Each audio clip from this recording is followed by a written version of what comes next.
সূরাতুল আরাফ 7 নম্বর সূরা আয়াত নম্বর 50। আফসোস করে ওই কাফের জাহান্নামীগুলি জান্নাতীদেরকে দেখে চিৎকার দিয়ে আহ্বান করবে, আবদার রাখবে দুটি জিনিসের। সে আবদারকে জান্নাতীরা প্রত্যাখ্যান করে দেবে। ওয়ানাদা আসহাবুন নারি আসহাবাল জান্নাহ, জাহান্নামীরা কাফেরেরা জাহান্নামে পড়তে পড়তে চিৎকার করে বলবে, ওগো জান্নাতীরা, আনাফিজু আলাইনা মিনাল মা, তোমাদের কাছে যে পানি রয়েছে সেই পানি আমাদের ওপর একটু ঢেলে দাও না, পেপাসায় থাকতে পারছি না, শরীর পুড়ে জ্বলে শেষ হয়ে যাচ্ছে, তৃষ্ণা সহ্য করতে পারি না, তোমাদের কাছে যে পানি পান করার জন্য আল্লাহ দিয়েছেন সেই পানি একটু আমাদের ওপর একটু ঢেলে দাও না।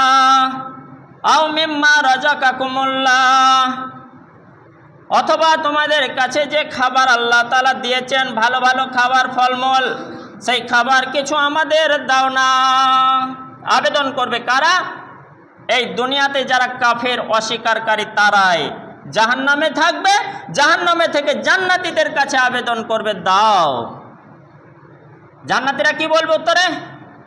ন্যায় ন্যায্য বিচার। দুনিয়াতে যেমনই মানুষ হোক, যেমনই অপরাধ করুক, বিপদে পড়লে দিলে ময়া লাগে, আহা বেচারা, বেশ যা যা হয়েছে হয়েছে, যখন সাহায্যের জন্য হাত পাচ্ছি দি, কিছু দি, বেশি না পারলেও অল্প দি, অবশ্যই দেবে। যেমনই মানুষ হোক, কঠোরের মানুষ হলেও দেবে।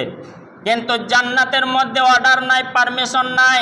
বলো, জান্নাতীরা বলবে তোমরা আমাদের কাছে পানি চাইছো ঠিক আছে, খাবার চাইছো ঠিক আছে, শুনলাম, তবে ইন্নাল্লাহা হারামাহুমা আলাল কাফিরিন, শুনে রাখো শুনে রাখো, এই জান্নাতীদের খাবার অর্থাৎ পানি আর খাবার দ্রব্য ফলমূল ইত্যাদি জাহান্নামীদের জন্য, যারা কাফের জাহান্নামের আগুনে পড়বে, দুনিয়ায় অস্বীকার করে এসে, দুনিয়ায় আল্লাহ বিরুদ্ধে, নবীর বিরুদ্ধে, দ্বীনের বিরুদ্ধে, ধর্মের বিরুদ্ধে, কোরআনের বিরুদ্ধে, হাদিসের বিরুদ্ধে চলে যারা আজকে কাফের হয়ে জাহান্নামে পড়ছে, তাদের জন্য আল্লাহ তাআলা এই খাবারকে হারাম করে দিয়েছেন।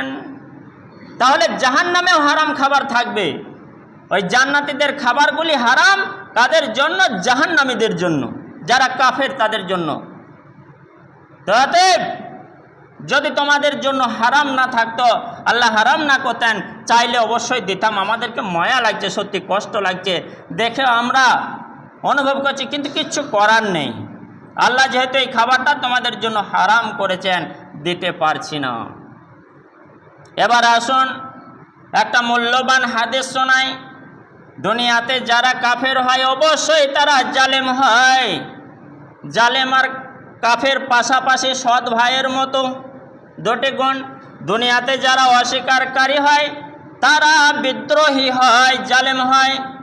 একটা হাদিস, আন আনাস ইবনে মালিক রাদিয়াল্লাহু তাআলা আনহু আন্না রাজুলান ক্বালা, হযরত আনাস বিন মালিক তিনি বর্ণনা করে বলছেন যে এক ব্যক্তি এসে আল্লাহ রাসূলের কাছে বললেন, ইয়া রাসূলুল্লাহ, হে আল্লাহ রাসূল গো, কাইফা ইউহশারুল কাফিরু ইয়াউমাল কিয়ামাহ আলা ওয়াজহিহি, হে আল্লাহ রাসূল আমাকে বলে দেন কাইফা ইউহশারুল কাফিরু আলা ওয়াজহিহি ইয়াউমাল কিয়ামাহ, ওই কাফেরদেরকে কিভাবে কি করে নিচের দিকে মাথা করে মুখমণ্ডলের ওপরে ভর দিয়ে চলমান অবস্থায় উপস্থিত করা হবে।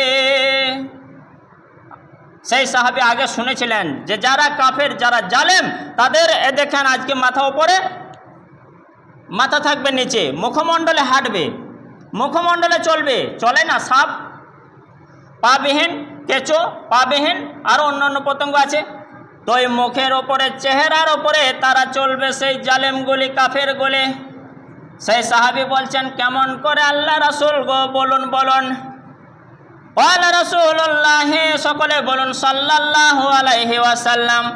আল্লাহ রাসূল সাল্লাল্লাহু আলাইহি ওয়াসাল্লাম বলছেন, আইয়ামশিয়াহু আলা রিজলাইহি ফিদ দুনিয়া কাদিরান, যে আল্লাহ তাআলা দুনিয়ার মাটিতে প্রত্যেক মানুষকে বা সেই জালেমকেও কাফেরকেও পা দিয়ে চলার শক্তি দিয়েছেন। আলা আইয়াকদিরাহু আলা ওয়াজহিহি ইয়াউমাল কিয়ামাহ, সেই কিয়ামতের দিবসেও আল্লাহ তাআলা মুখমণ্ডলকে চলার শক্তি দেবেন, মুখমণ্ডলকে বলবেন তুমি চলো, চলতে পারবে। আলা কাতাদা, হযরত কাতাদা বলে এক সাহাবী ছিলেন, তিনি বলছেন আলা ইজ্জাতি রাব্বিনা, বলে হ্যাঁ আল্লাহর কসম খেয়ে বলছি, আমি বিশ্বাস করে নিলাম, মেনে নিলাম। কে সুন্দর কথা। তাহলে সব সময় কাফের জালেম থেকে আমাকে বেঁচে চলতে হবে, নচেত সবাইকে ভালো মানুষদের, জান্নাতি মানুষদের, সৎ মানুষদের পায়ে হেঁটে উপস্থিত করা হবে। আর যারা জালেম তাদের পাগুলি উপর দিকে থাকবে, মাথা নিচে, মুখমণ্ডলের চেহারাতে আল্লাহ তাআলা হাঁটিয়ে হাঁটিয়ে আনবেন। মুখমণ্ডল চেহারা সেদিন চলমান অবস্থায় ঘষে ঘষে তারা আসবে। এই দৃশ্য হবে, সবাই বুঝে নেবে, চিনে নেবে যে হ্যাঁ এরা কাফের, এরা জালেম।